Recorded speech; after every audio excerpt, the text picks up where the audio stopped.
starting a company. It's often painted as this, romantic leap into the unknown, driven by passion, a brilliant idea. Right. But the sources we're diving into today, they show something, well, a lot more complex Big. and definitely more challenging. Exactly. Behind every story that looks like an overnight success, there's usually this maze of incredibly tough decisions. Choices founders make right from day one, and they aren't just tactical like business school stuff, they're deeply personal. Yeah, and they have these long-term consequences founders might not even see coming. Uh-huh.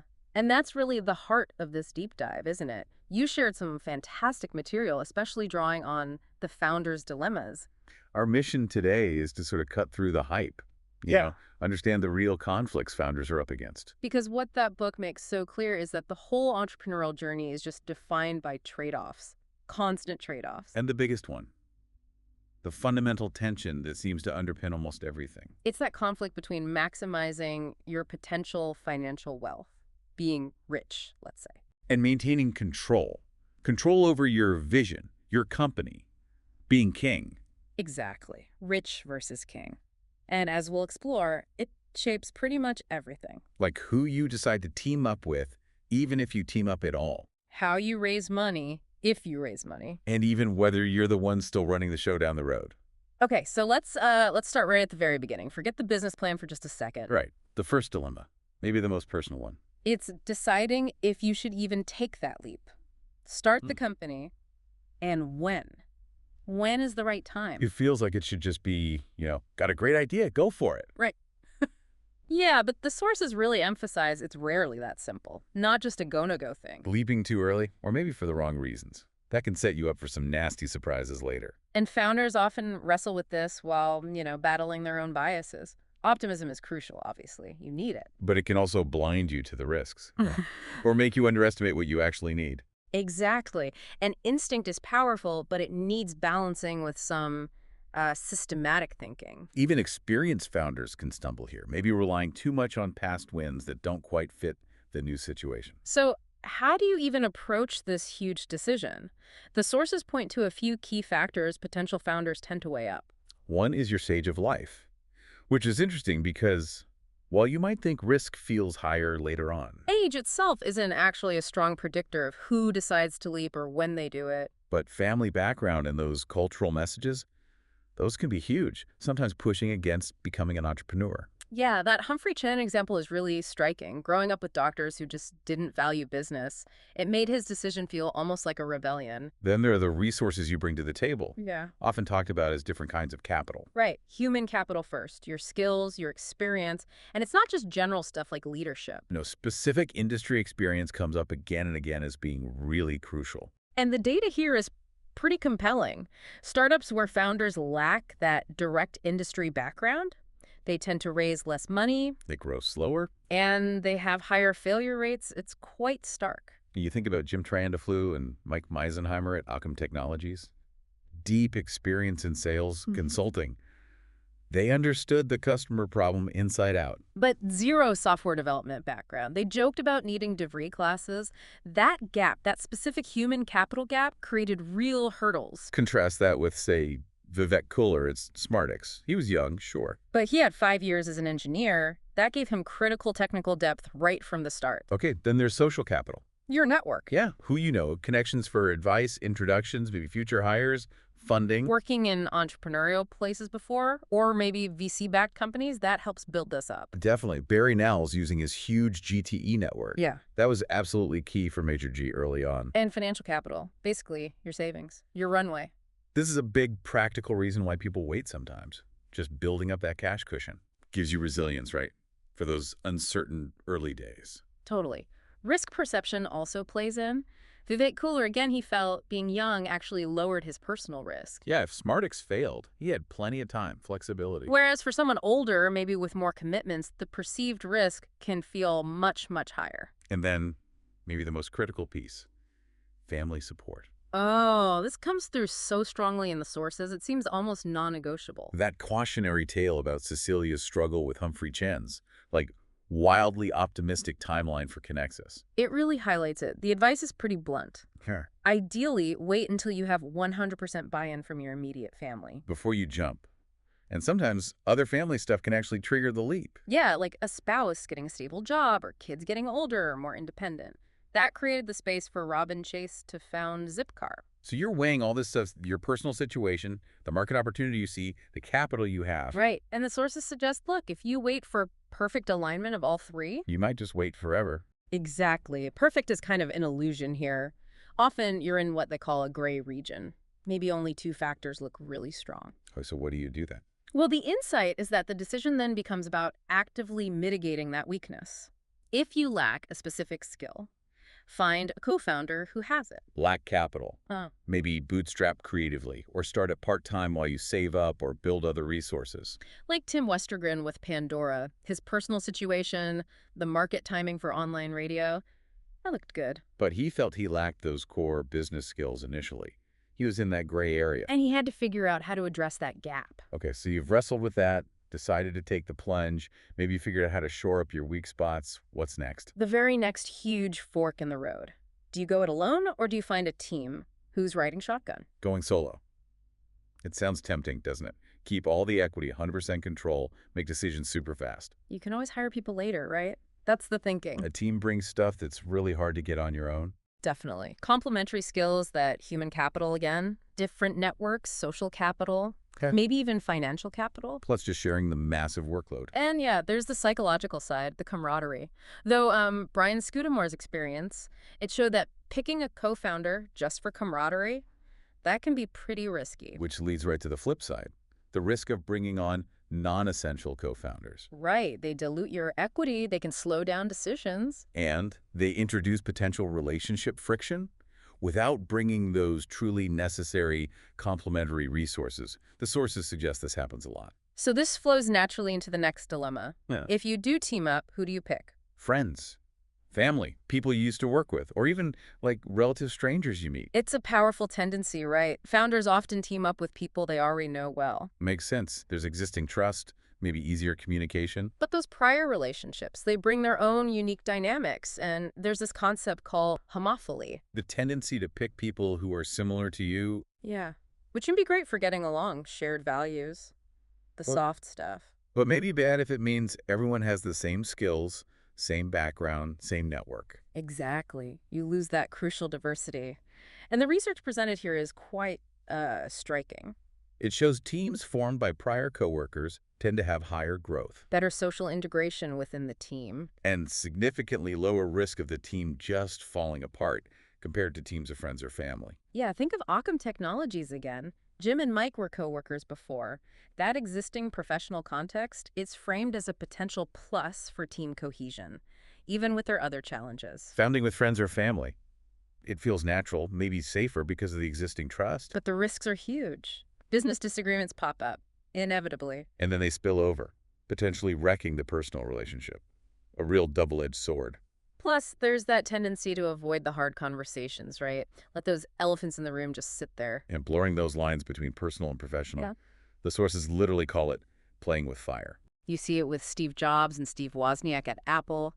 Their friendship definitely complicated business stuff, equity splits. Leading to things like Wozniak's famous Woz plan because he disagreed with the standard stock setup. So how do you handle this if you do team up with friends or family? Is it just doomed? Well, the sources suggest ways to mitigate the risk, like proactively analyzing potential conflict areas before they happen. Setting up clear firewalls, separating personal and business lives, like Genevieve and Dan apparently did successfully at Sitter City. And agreeing upfront on how you'll resolve conflicts, even like writing disagreements down to force a professional discussion. And for prior coworkers, the advice is more about setting a new code of conduct for the peer relationship. And consciously addressing power shifts if one person used to be the boss, right? Like with Jim and Mike at Occam. Exactly. Classmates apparently fall somewhere in the middle, risk-wise. Okay, so you've leaped, you've maybe assembled your team, now what?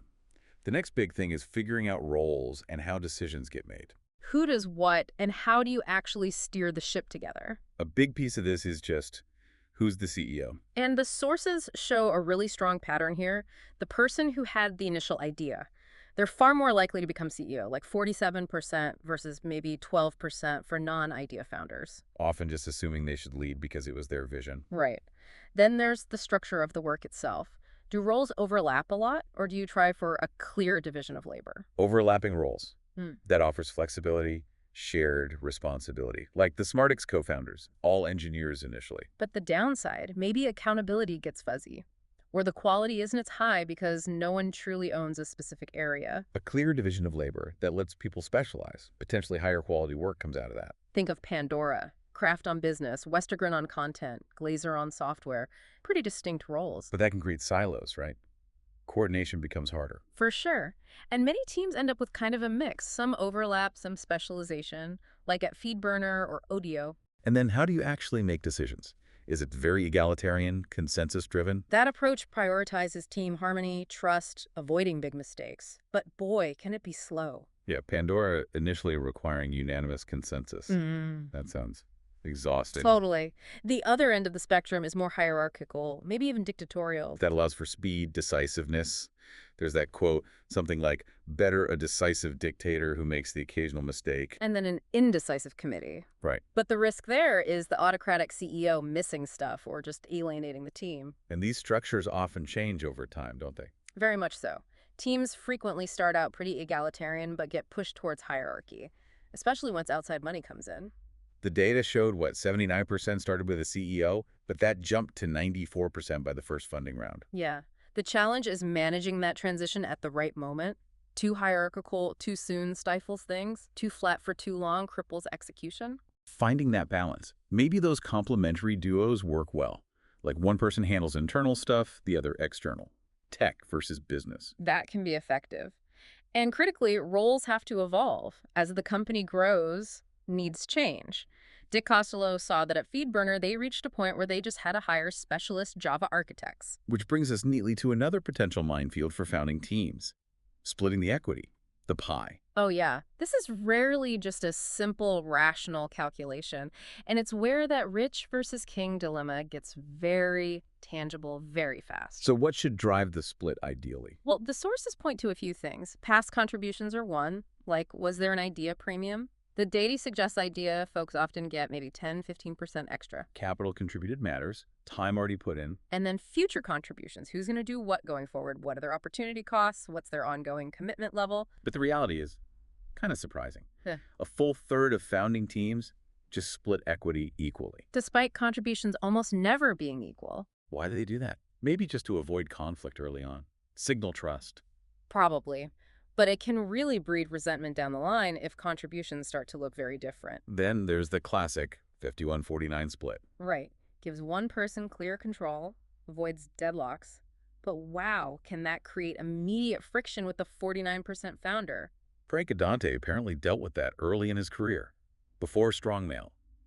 That 51-49 split caused issues. So dynamic equity agreements try to deal with all of this uncertainty, using tools like vesting schedules. Time-based vesting is super common, right? Yeah, most common.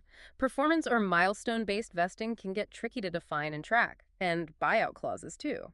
Vesting basically acts like handcuffs, keeping people committed. Though founder CEOs sometimes negotiate lighter vesting for themselves, arguing their role is unique. And what about salary? The founder discount working for little or no pay initially, that seems almost standard. It is. The Link Solutions founders took zero salary for a while. It shows dedication. But it can also feel like exploitation if it goes on too long or isn't balanced with fair equity. Yeah. And it can definitely lead to founders burning out or leaving. The core takeaway here seems to be, you need a fair, motivating compensation plan, salary, and equity. It's not set in stone. It needs to reflect actual contributions and be adaptable, because things will change. The deal is never really done. And that leads perfectly into this idea of aligning the 3 R's, as the sources call them. Relationships, roles, and rewards. Exactly.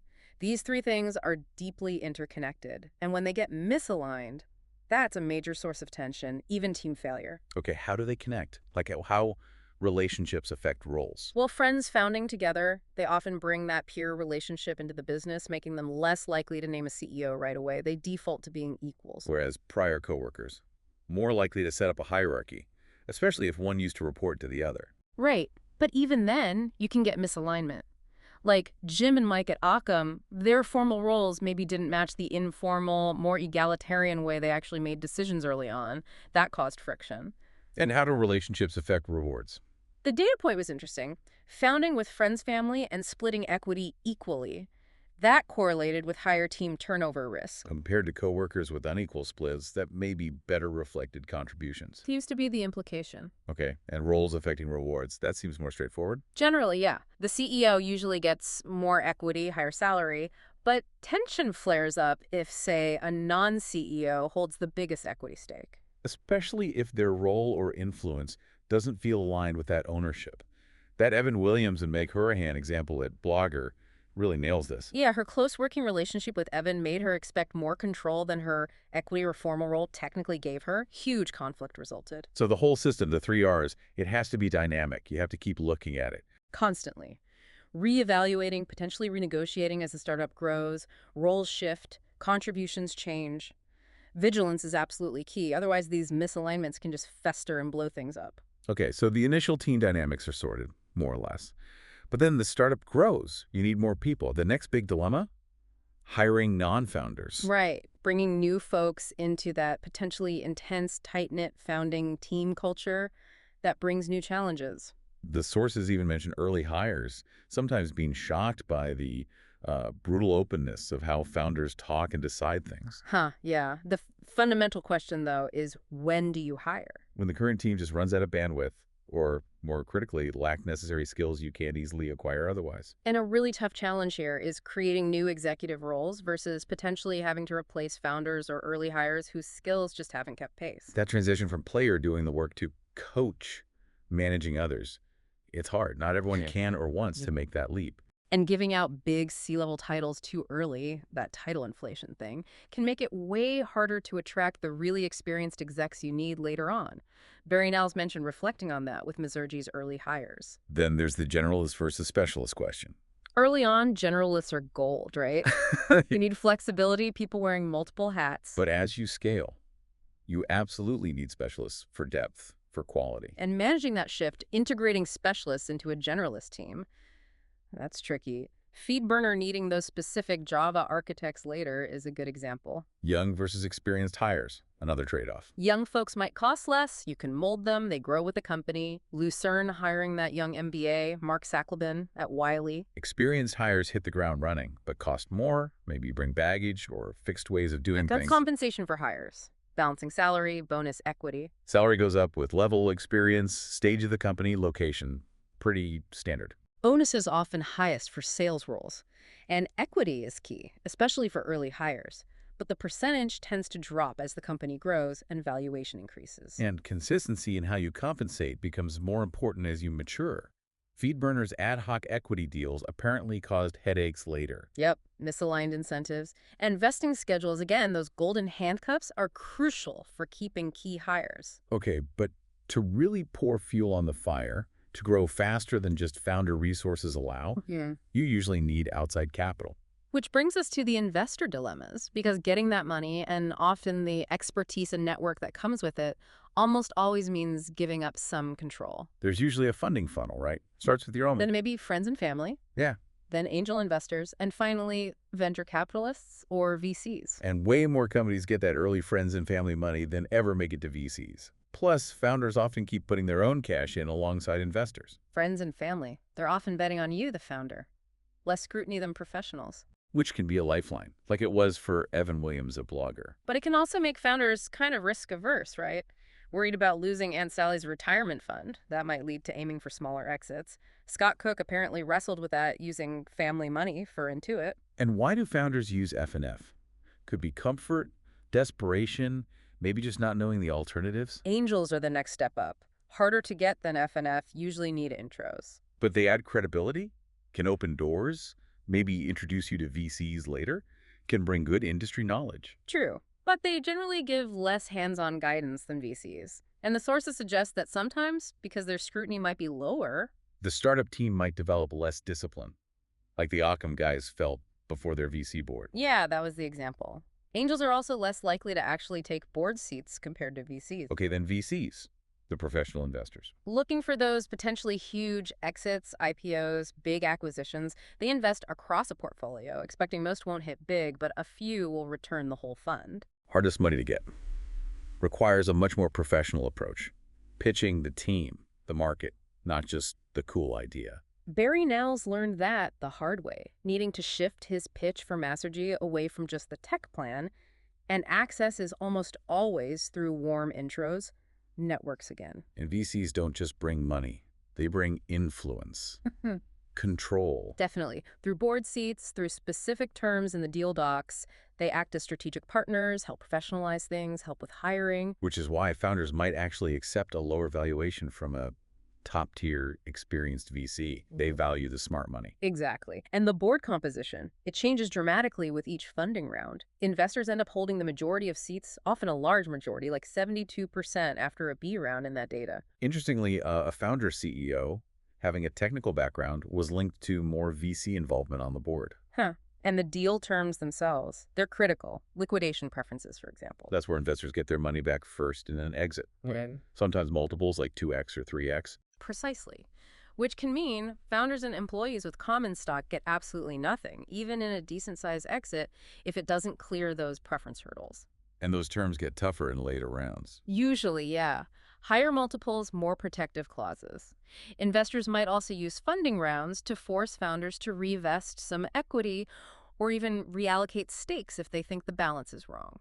So this is maybe the clearest example of that core dilemma: wealth versus control. Absolutely stark. Sure. Taking VC money fuels growth, increases the potential for a huge financial win, the rich outcome. But it absolutely means giving up control. Board seats, decision rights, investor influence, the king side shrinks. Resisting outside money keeps you king, but might starve the company of resources it needs to actually win the market. Jim Triandaflu at Occam faced that directly, choosing the VC deal over easier angel terms because he wanted the VC's strategic input, even knowing it meant less control. Having leverage when you talk to VCs makes a huge difference, though. It's like having multiple offers, competing term sheets. Or even acquisition offers on the table, like Dick Costello had for FeedBurner. That gives you power to negotiate better terms, keep more control, or secure more wealth. Okay, which leads us to maybe the ultimate dilemma for a founder: succession. Yeah, being replaced as CEO. And contrary to the myth of founders like Gates running things forever. The data shows it happens a lot. And often it's not the founder's choice. What was the number? 73% initiated by the board or others. That's right, often against the founder's wishes. Gates stepping aside is presented as kind of the rare, successful exception. So why does this happen so often? Usually it's because the founder's skills just don't scale with the company. The player skills that got it started aren't the coach skills needed to run a bigger, complex operation. Or they fail to meet board expectations, hitting growth targets, hiring execs, fundraising. Or maybe there's just a fundamental clash of vision for the future between the founder and the board investors. Judging failure is really hard in early startups too. And the process itself, often a total shock to the founder. Finding a successor also takes time. Less than a third were hired within a year, according to the data. And then transition. Sounds like it can be really messy. Oh yeah. Culture clashes, loss of those informal startup ways, founder resistance, which can be super disruptive. Investors apparently try to suss out that rich versus king motivation during diligence, partly guess how a founder might react if asked to step down later. Makes sense. Making it smoother requires the founder accepting it, the board being supportive, having clear roles afterwards. Maybe helping the founder see the upside, like the company succeeding more under a pro CEO increases their own equity value. That can help. But the outcome. Most replaced founder CEOs leave the exec team. Maybe stay on the board for a bit, but their control fades. So pulling it all together, looking at this whole journey, from that first idea all the way to potentially getting replaced. It's just this continuous chain of really hard interconnected dilemmas. And woven through almost every single one is that core tension, isn't it? Rich versus king. Maximizing the potential financial upside versus maintaining control. Resource constraints, time, people, money just force you into these trade-offs constantly. But it's not always picking one extreme, right? The sources mention hybrid paths, too. Exactly. Frank Adante using a B team initially at Strongmail to save cash and keep control, then upgrading later. Or Genevieve at Sitter City, deliberately delaying VC funding longer than usual to hold on to control. The really powerful takeaway seems to be about consistency. If you consistently make decisions aligned with your main goal, whether that's wealth or control, You're more likely to actually get that outcome. right, misaligned decisions, statistically less likely to work out well for either goal. Lucerne at Wiley is a good example. His early choices favored control. But that didn't really match his stated goal of growing as a business leader. And when he did take VC money later, he wasn't prepared for dealing with them and lost control in a way he found really negative. And motivations can change. That's key too. A founder's priorities might shift. Like Evan Williams, initially focused on control at Blogger, then shifting to wealth and speed with Odeo Twitter when he saw that massive opportunity. Other things affect the balance too, like choices about what the company actually does. Keep everything in-house or outsource. Or franchise, like Brian Scudamore did with 1-800-GOT-JM Key. Those decisions impact your capital needs and control. So the big question, Well, can you actually have both? Be rich and king. the sources suggest probably not easily. It's really tough. The most likely path to maybe getting both. Is starting with huge advantages before you even leap. Already having the skills, the network, the savings. Serial entrepreneurs often have this edge. That idea of playing with fire also seems crucial. Yeah, making those inherently risky choices, like founding with friends without building safeguards. Clear rules, firewalls, buyout terms, that's just asking for trouble. The examples show it's not just theory. And finally, challenging that idea of the entrepreneurship premium. Founders don't always make more money, risk-adjusted, than employees. And a big reason why might be precisely this. Many founders prioritize non-financial stuff control, passion over just maximizing the dollars, and their decisions reflect that. So ultimately, understanding these dilemmas, the trade-offs, the pitfalls, how your own motivation shapes things before you're in the thick of it, that seems incredibly valuable. It's the difference between navigating with some foresight versus just reacting to crises. Okay, so here's a final thought for you listening. If everything in a startup is dynamic, then no. The market, the skills needed, the team, even maybe your own priorities. What does that imply about locking yourself into really rigid decisions like fixed equity splits or unchanging roles very early on? That seems like the ultimate tension these sources leave us wrestling with. Thanks for listening. Visit our library and subscribe below for more book summaries. This has been a Sprint Reads production.